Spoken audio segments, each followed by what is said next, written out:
ভরসা করে সাকিব আল হাসানের হাতে নেতৃত্ব তুলে দিয়েছিলেন লস অ্যাঞ্জেলস ওয়েবস, কিন্তু যুক্তরাষ্ট্রের ন্যাশনাল ক্রিকেট লিগে নিজেদের প্রথম ম্যাচে একেবারেই হতাশ করলেন সাকিব।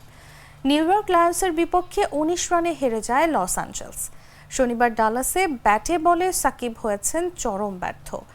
১ ওভার বল করে খরচ করেছেন ১৮ রান, আর টেস্ট মেজাজে ব্যাটিং করে তুলেছেন ১৬ বলে মাত্র ১৩ রান।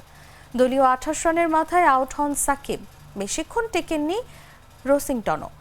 ১৫ বলে ৩১ রান করে আউট হন ইংলিশ উইকেটরক্ষক ব্যাটার। রসিংটনের আউটে জয়ের আশা ম্লান হতে থাকে লস অ্যাঞ্জেলসের।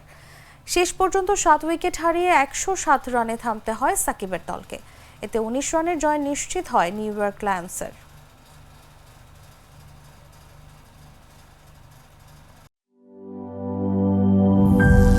করিম চাচা, আপনার প্রিয় মানুষদের কখনো বিপদে ফেলতে চাইবেন না স্যার। তাহলে আমাদের বিপদে রাখা কি ঠিক হচ্ছে? এজন্যই বিজলি কেবলস সবচেয়ে ভালো ও নিরাপদ। ফ্লেম রিটার্ডেন্ট পিভিসি দিয়ে তৈরি বিজলি কেবলস, নিরাপদ আজীবন।